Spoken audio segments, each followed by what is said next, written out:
What up, everybody? I'm coming to y'all with a recap of the first day of Diddy's trial. Uh, Shout out to Chronicle Speaks. Let's get into it. Laser engraving metal is a breeze now with this new infrared laser module.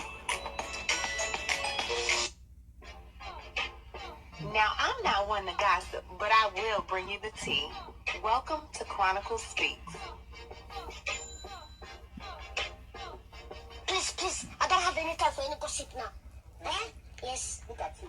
So the moment we've all been waiting for, the trial of the century is officially underway. Before opening statements today, 12 jurors and 6 alternates were sworn in, selected after Judge Arun Subramanian grilled them on what they had already seen and heard about the allegations against Mr. Sean P. Diddy Combs. Judge Arun Subramanian told each juror that breakfast and lunch would be provided for them each day of what is expected to be an 8-week trial to make their experience as pleasant as possible. The judge also told them that their personal information, their names, and identifying information will not be disclosed to the public. Now, Mark Ignifilo, Diddy's head lawyer, said to the judge that the government struck 7 black potential jurors and asked the government to give neutral reasoning for their strikes, unrelated to their race. The prosecution replied that it had not demonstrated any bias during jury selection and it had a very diverse group of jurors. Maureen Comey, one of the lead prosecutors, is going through their reasoning for striking black potential jurors. One candidate cited multiple negative run-ins with the police that concerned the government. Another one expressed that he may not be able to avoid news coverage about the case. Well, the jury was finally selected: 8 men, 4 women, and among the alternates, there are 2 women and 4 men, so it's a majority of men.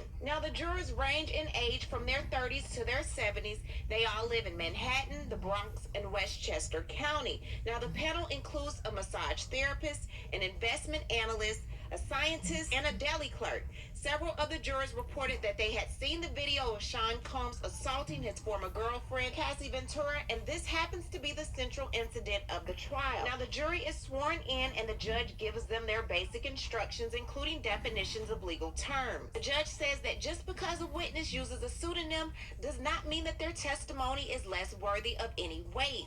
During the trial, do not read or view or listen to anything about this case, and don't post anything. Once the U.S. rests, the defense can present should he want to. Now, just like with any case, each juror is given their own notebook so they can take notes during the trial. But unfortunately for them, they're not able to take these notes home. So sometimes they're asked to write their own jury number on the notebook and they hand it to the court staff at the end of each day. Now, there's 6 prosecutors from the U.S. Attorney's Office of the Southern District of New York handling the case against Mr. Sean P. Diddy Combs. Of those 6, we have Maureen Comey, who is a top attorney from the Southern District of New York, and she's got a strong track record handling major racketeering cases, just like the one Diddy is facing now. Comey has nearly 10 years of experience as a federal prosecutor. She also worked on the high-profile case against Ghislaine Maxwell, who was convicted for helping Jeffrey Epstein exploit underage girls. In fact, Comey was one of the prosecutors originally handling Epstein's criminal case before he died in jail. Prosecutor Johnson opened the trial by telling the jury that there is a darker side to Sean P. Diddy Combs, one the public never saw. There was another side to Diddy, she said, a side that ran a criminal empire. She said, this is Sean Combs. To the public, he was a cultural icon, a businessman, larger than life. But there was another side to him.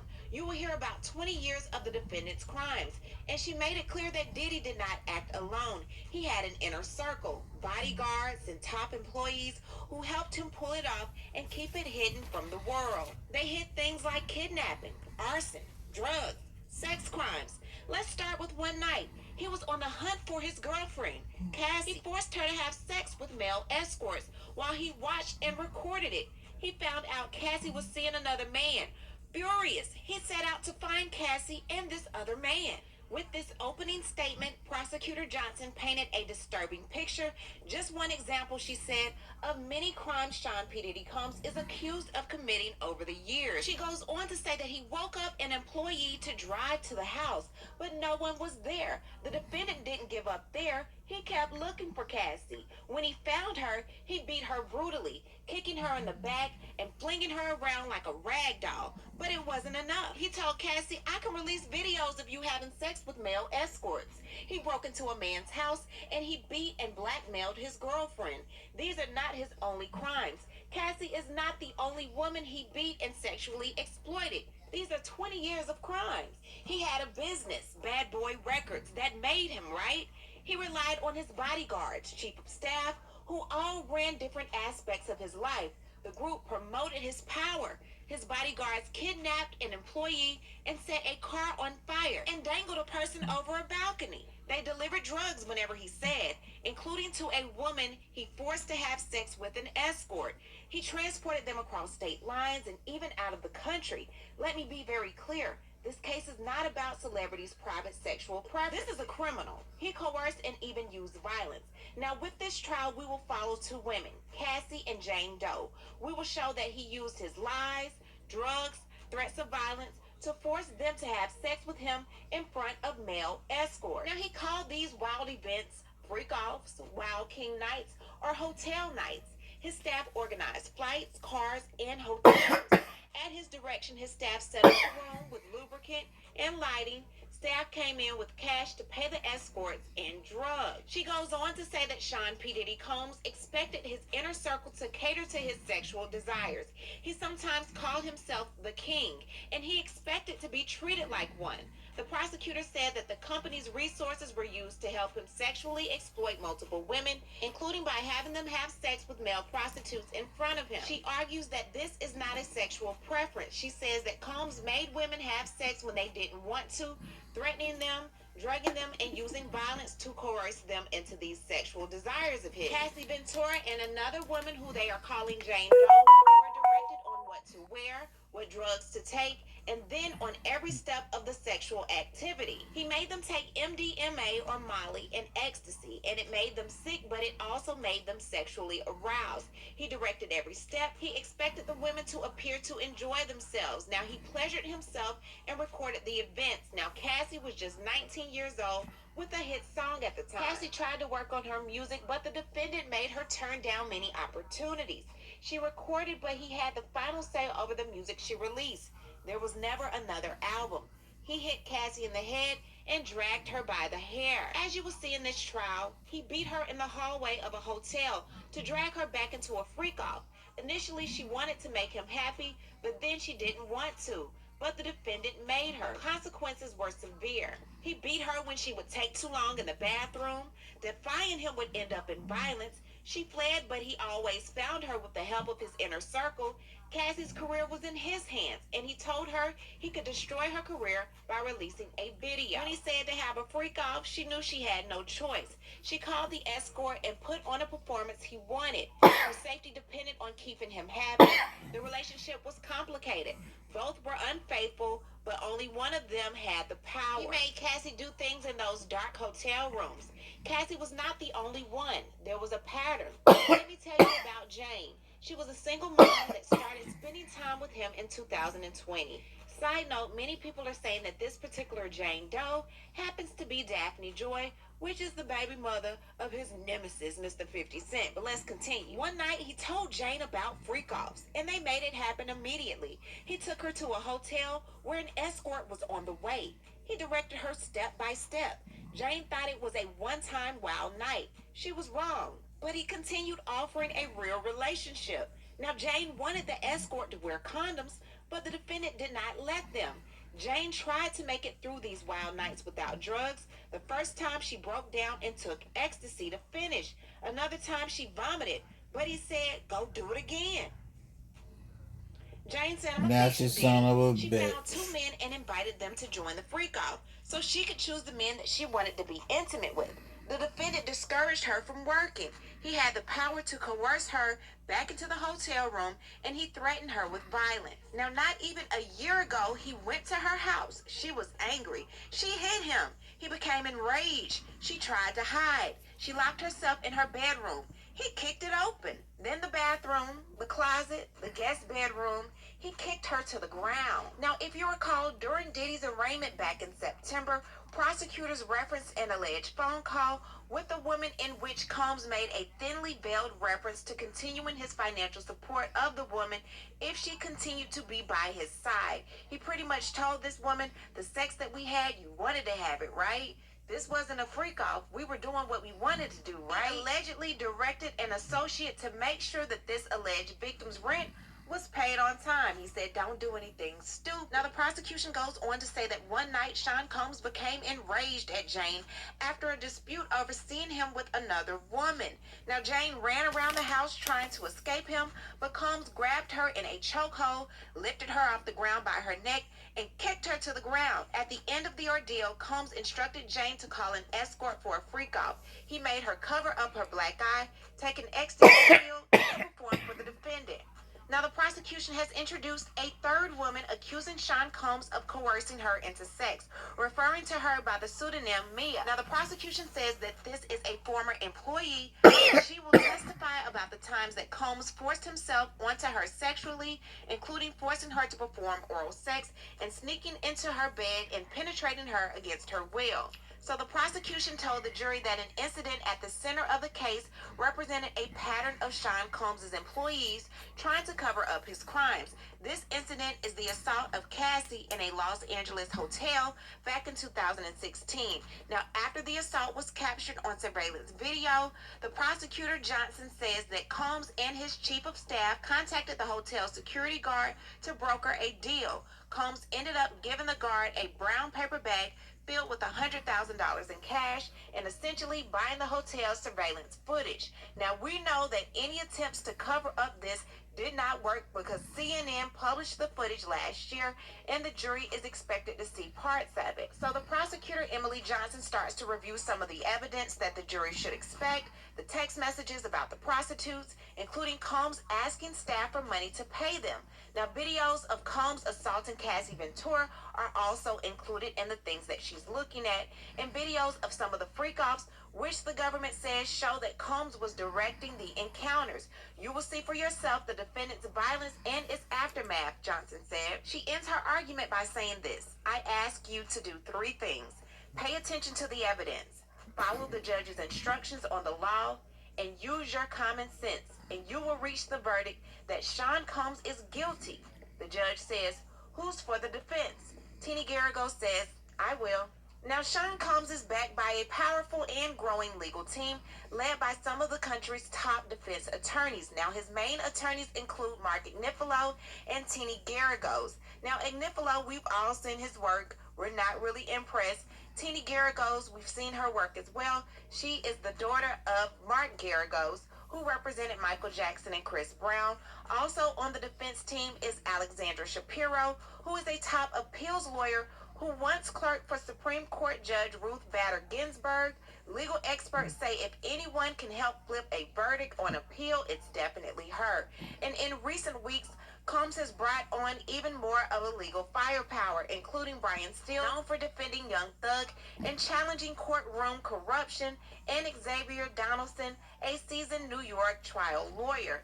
Despite already having 4 law firms, Combs recently tried to delay the trial, citing new evidence, and the judge denied each request, saying he has more than enough legal resources, and since then, he's hired 2 more attorneys. Teeny Garrigo starts her statement by saying this case is about love and jealousy and money.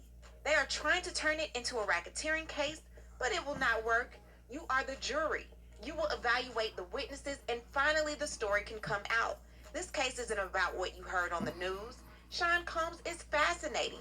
He grew up in Harlem and built lawful businesses. He worked for it. He created a culture and produced music that changed a generation. Witnesses will share with you that he is a fascinating person and people are drawn to him. He had a vision that few had. The witnesses mostly loved him.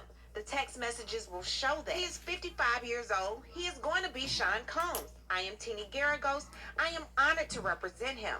The only people in this courtroom who will tell you about racketeering are the prosecution. There was no conspiracy. This case is about Sean Combs' private sex life. The government has no business in that. These hardworking individuals were educated. From Harvard to Howard University, he had a temper and got violent. He is not proud of that. We own it. He sometimes gets so jealous or angry, he is out of control. You will hear that he lied to his girlfriends. You may think he's a jerk or he's mean. He's not being tried for that. He's tried for running a racketeering enterprise. This is domestic violence. Domestic violence is not sex trafficking. Had he been charged with domestic violence, we would not be sitting through a 8-week trial. He is not guilty of these crimes. As the trial goes on, we are going to take on accountability. We will not shy away. Sean Combs has a bit of a different sex life. The alleged victims were all getting something from him. They are adults. They too take on responsibility for their lives as he does for his. A free choice has pros and cons. You will evaluate these women. They made free choices every day for years. Ask yourself, what are all the ways this individual had the ability to make these choices? Ask, what is this person getting? Something they want? It may differ. Jealousy drove choices of these victims. Combs never married, but he is a many woman man. He is always in multiple relationships. He was not always honest. It drove a primal jealousy. Sean Combs is extremely jealous. You might think is hypocritical. They remained in multi-year relationships with him. These women were in love with him. Yep. Infidelity and jealousy drove the violence. They Alcohol were. and drugs drove things, but he is not racketeer. This case is about his relationship with Cassie and Jane. Of course, you're going to hear about swinger parties. They're going to testify about things that should never be heard in a federal courtroom. Yep. That he liked to watch? You may not like that, but you are not here to judge him for his sexual preference. A wealthy rapper paid for these women's homes and vacations. He's not charged with being a flawed individual. These women fought to be in a relationship with him. Cassie, I expect you will hear from her this week about her 11-year relationship. Combs with Kim Porter, the mother of 4 of his children. He continued with her until the death from pneumonia in 2018. His fights with Cassie were about cheating. It was a toxic relationship. They loved each other. Cassie will tell you about the jealousy of Kim Porter. Then Gina, the day of the hotel hallway, jealousy was on display. Violence by the elevator bank 10 years ago. You will see it later today. What Combs did is indefensible. The video is not evidence of sex trafficking. Right. Cassie walked out of the hotel room with 2 bags. Combs comes down wearing only a towel. He stops her and drags her by her hoodie. He comes back around to get a phone. What causes a fight about a phone? Phones keep the secrets of infidelity. As soon as he gets the phone, he sits down. He's visibly disgusted. Cassie calls security. You will hear from him later today. The guards tell him to leave the public area. Want to make your photos look pro in just a few taps? Well, I've teamed up with Lightroom to show you some of their new Sorry features, about like the this one ad. action feature. Like Today, the guards tell him to leave the public area. You will see Cassie telling him to get back to the hotel room. They stay together 2 more years after this incident. Even in 2018, they are fighting to stay together. She saw a photo of Combs with Gina. He started with her in 2014. Cassie had a choice every single day to stay with him. That was her better choice. Until she broke up with him, she was not coerced. When she left, there was no repercussions. She ran into the arms of a physical trainer. Combs had hired to train her. The only freak-offs you will see at the trial were on her phone, not his. In November of 2018, Kim Porter passes away from pneumonia. Cassie did everything to be there for him. She flew to Georgia amidst the breakup. She flew to be with him. Combs said, "Kim was my soulmate." The end of the relationship between Combs and Cassie was triggered by that. Cassie realized all the things she would not be. She wanted to be Combs' wife, the love of his life. She spent 11 years trying to get that. Cassie married the trainer and is pregnant with their 3rd child. Evaluate Combs' intent at the time for those 11 years. The messages will show. Cassie's testimony this week can't change that. In 2020 with Jane, Combs was more upfront. He told her he was dating other women. She was still jealous. Jane wanted it public. He proposed a consensual threesome. They went to a private hotel. I expect her to say that she enjoyed it. Jane was desperate to be with him, to give him things others couldn't. She tried to make it more than sexual. Jane did it for the cuddle. She wanted to make him happy. She was unable to resist him emotionally. There was a phone call in November 2023, and even after it, she flew out to see him many more times. It was toxic. but she was willing. Being a willing participant in your sex life is not sex trafficking. If she walked away, she would have lost him.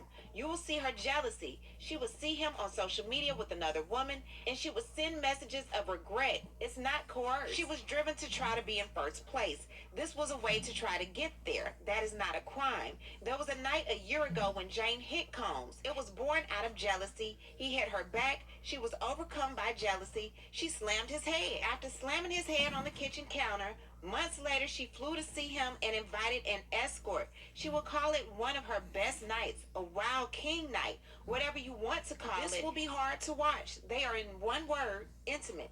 The government told you about someone named Mia. Why are they making these allegations now? You will conclude that everyone has a motive. With Mia, she never said it before, nor when she first started cooperating with the government. If this is so hostile, why didn't they call the police? They are vindictive. Their motive is simple: money. Cassie filed a public lawsuit in November 2023. She was living in her parents' modest home in Connecticut. She went to a civil lawyer. The civil lawyer is here today. They went to the civil lawyers to make a money grab. Cassie demanded $30 million. Another asked for $22 million. How many millions of reasons do these witnesses have to lie? The evidence will not make out the charge. On bribery, this is about the Intercontinental Hotel. He paid a security guard to make the footage go away. This was solely to prevent bad publicity for Combs and for Cassie. There was no law enforcement investigation. The kidnapping related to an employee. She worked for him for 10 years. She asked to work for him again. Drug trafficking, it was personal use. They worked hard. They were there to do something great and noble. It was a free choice. These are no conspiracies. He was paying different men for their time and experience. Porn actors get paid. Hulkamania, cowboy, and agents, you can pay money for time and experience. That is what Sean Combs was doing. You are not here to impose your morality on this man. If you listen, you will find him not guilty of these crimes. Thank you. So they end up breaking for lunch and the jury leaves. When they do, Brian Steele, who's now representing Diddy, also used to represent Young Thug in the YSL trial, which he did win, stated to the judge, "We will be objecting at least 2 exhibits." The judge said, "In the future, I'd like to hear about this at least the day before." So the security guard wrote in the 3rd paragraph of the incident report that he did not want Mr. Combs to see Cassie out in front.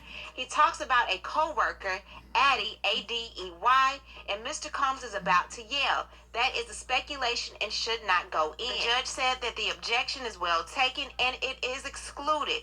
He then lets the jury back in. He calls LAPD officer Israel Flores and he is then sworn in. "I'm also a reservist for the Army," he says. "I was a guard with Securitas in 2016 in the Intercontinental Hotel near Century City." Prosecutor said, "What type of incidents do you respond to?" He said, "All kinds. We've had a couple of unalivings there. We prepare incident reports." Prosecutor said, "Would you attach pictures to the reports?" He says, "Yes, but not videos. We do not have the password." Prosecutor said, "When did this incident take place?" He said, 11 o'clock a.m. "I got a report of a woman in distress on the 6th floor. I closed the security base and checked the cameras. There was an African-American man pacing back and forth. I didn't see a female. I rushed there." Prosecutor said, "What did you see on the 6th floor?" He says, "Mr. Combs in a towel and some like colored socks. He's a rapper, producer, and Cassie on the floor." Prosecutor said, "Let me show you photos." So they show him photos of Mr. Combs in a tuxedo, and on a separate photo they show him Cassie Ventura and she's smiling. Prosecutor said, "What did you tell them?" He said that they were arguing and they'd have to take it back to the hotel room and that there is a broken vase on the ground and they will have it charged to the room. Cassie said she wanted her phone and her bag. Mr. Flores said, "Miss Cassie said that she wanted to leave and Mr. Combs said you are not leaving." He said, "I saw inside the room a black male wearing dark clothing." Prosecutor said, "What did Mr. Combs do after Cassie left?" Mr. Flores said, "He called for me. He was holding a stack of money, not to tell anyone." Prosecutor said, "What did you say?" He said, "I said, I don't want your money. The damage is going to be charged to your room." Prosecutor said, "Where did Cassie go?" Mr. Flores said, "After I spoke with her, she left. A car pulled up. She left in a black SUV." Okay, basically the same Prosecutor said, thing "Was there a that driver?" Interstate He Press says, has been "Baby saying. Diddy said she wanted to leave. I'm talking to her, not you. They left." Prosecutor said, "Then what? We went up to Mr. Combs' room to remind him of the hotel rules. He opens the door and grabs the phone and says, "Are you recording me?" I pinned him to the wall. He said, "I took photos of the broken vase to tell them to come and clean it up. I went to write the incident report." Prosecutor says, "Is that it?" He says, "My report with my name on it." Defense says, "Same objection." Judge says, "Noted." Prosecution says, "Then did you review the video?" He says, "Yes." Prosecution says, "I'm handing you a thumb drive with videos." The videos are then shown. Prosecution says, "Did it have audio?" He says, "No." Prosecution says, "Let's walk through it." "Who is this?" Flores says, "Cassie." Prosecution, "And this?" Flores, "Mr. Combs." Prosecution, "What's happening there?" Flores, "She picked up the wall phone." They then ask him, "What did you find when you got there?" He says, "A broken vase." They then ask, "What is at the end of this video?" He says, "Me coming out of the elevator." They then ask, "Let's pull up the incident report again." He says, "Here." We reminded him that the checkout time was approaching. They ask, "What did you add to the incident report after you reviewed the video?" He said, "I described what I saw in the video." They then ask him, "What else did you do with the video?" He said, "I recorded 2 videos of it with my iPhone to show my wife when I got home." Child, he wanted to give her all the tea. So they show Flores's video of the video with his voice over it, including about how shiny his shoes were. It's played to the jury. Then they ask him, "Did you work the next day?" He said, "No, I had the next 2 days off." Then they said, "When you came back in, did you look for the video?" He says, "I did, but it was gone." "Did you ever see it again?" they asked. "Yes, recently." They said nothing further. Judge Subramanian. So Combs' brain still steps forward and he says, "You said your report were the 5 W's, right?" Flores says yes. The 5 W's are the who's, where's, why's, when's, what. So then he continues. "So you mentioned that when you get off of the elevator at 11:14, maybe 11:15, you described Mr. Combs as having a devilish expression on his face." Flores says, "That's my opinion." Still says, "When you get off the elevator, what's in your hand?" He says, "My radio." Still says, "Mr. Combs didn't attack you, did he?" Flores says, "No." Still says, "And was there any law enforcement involvement?" Flores says, "No." Still says, "You videoed for your wife and kept it, right?" Flores said, "I did." Still says, "But never was law enforcement called?" Flores says, "They were not." Still says, "You told the jury Mr. Combs said to Cassie, 'You're not leaving,' but your report did not say that, right?" Idiot. Flores says, "At that point, I did not believe it was a significant fact. I'm not going to put down the back and forth." Damn, y'all, still got him. So Still said, "So it wasn't important 9 years ago, but only now?" Prosecution says, "Objection." Judge says, "Overruled." Flores says, "I didn't put it in the report at the time." Still says, "You only said you were offered a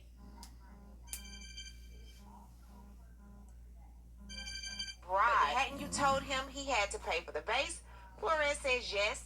Still says, "The gentleman you say you saw in the room, you described to the jury things not in your report." Flores says, "He didn't engage." Still says, "Why didn't you ask him his name?" Flores says, "He wasn't talking to no one." Still says, "Did you tell anyone at the time?" Flores says, "No." Still says, "And the 7-foot driver, do you know who it was?" Flores says, "I don't know, but Cassie knew him." Still says, "You didn't put in your report that you offered to call law enforcement, but she refused. Why not?" Flores says, "She said no, so there was no reason to include it." Still says, "You said that you put Mr. Combs against the wall. Now, isn't that aggressive? Isn't it?" Flores said, "It could be, but I only put my forearm against his chest." Still said, "But you didn't put that in your report." Flores says, "You're asking me to have put more details in my report." Still says, "Do you remember the layout?" Flores says, "No, just the corner room." Still says, "Was it a normal hotel room like I would stay in? Just one room, or did it have a living room?" Flores says, "I don't know." Still said, "The third party, you said he was on the bed." Flores says, "It was a pull out." Still says, "You were in the hospitality business as well as security, right?" Flores says, "Yes." Still says, "Mr. Combs, it was clear to you that he wanted to pay for the damage, right?" Prosecution says, "Objection, cause for speculation." Judge says, "Ask in a different way." Still says, "It can be embarrassing for a guest." Prosecution says, "Objection." Judge said, "Sustain." Still says, "One moment, nothing further." Judge says, "Redirect." Prosecution says, Did you typically include every single detail in your report? Flores says no. Prosecution says, did he seem drunk or high? Flores says no. Prosecution said, when he offered you money, what did you say? Flores said that he didn't want anyone to know about it, pretty much. Prosecution said, which way was Mr. Combs dragging Cassie? He says back towards the room. Prosecution says nothing further. Judge says recross. Still says there are motion sensitive cameras, so there are gaps, right? Flores says yes. Still says nothing further. Judge says next witness. So Maureen Comey from the prosecution brings forth the next witness, and she says, what did Miss Ventura pay you for? The witness says to have sex with her, and Sean Combs was there too. The witness says, my boss called me and said he couldn't find any of our black dancers, so I could go to a bachelorette party in the Gramercy Park Hotel in downtown Manhattan. Prosecution says, what did you expect to do? He says, a little stripper dance. The male dancer says she was in the hotel room in a red wig, stockings, and sunglasses. She gave me a few $100s. The prosecution says, what was the room like? The male dancer said, red couches, Astroglide, a lubricant. There was a man on the right side of the room. The male dancer continues to say the man had on a white robe and a bandana over his face below his eyes, and his baseball cap was on as well. From his voice, I recognized him as Sean Combs. Prosecution said, what did he say? The male dancer said that he was into importing and exporting. What the hell? Male dancer said he was having problems with my boss. Defense said objection. Prosecution says I'll get back to that. After the sex was over, what happened? The male dancer said Cassie gave me a couple of $1,000s more. The male dancer said that Diddy said to give them my phone number, and I did. Cassie called me and asked me for a photo. Prosecution said, then what? The male dancer said she called me to go back. I did for a few hours, and then a few times after that. Prosecution said, Combs always present? He said, yes. Prosecution says, in any other locations? He said Essex Hotel, his residence on 56th Street, I believe 210 at the time, and at her residence on West End Avenue, I think number 10. Prosecution said, what name were you to say you were there to see? He says Black. Male dancer said, I would send her vulgar text messages. Prosecution said, like what? Male dancer said, you want me to say it? Prosecution said, give me an example. He said, I want to F you right now. Prosecution said, how often would you use baby oil? He said, every time. Male dancer said, Sean Combs said we didn't have enough baby oil. He said, y'all slow down, separate from each other. One time he tried to have us role play like we had just met at the airport. We weren't good, so we skipped that. Prosecution said, what direction did Mr. Combs give you? The male dancer said, he tell me to step off and back off. Prosecution said, how many times, if any, were you told to urinate on Miss Ventura? Defense said, objection. Judge said, overruled. Male We're dancer done. said, they told me not to do it. That was just gross. I'm going to end it right there. Good night.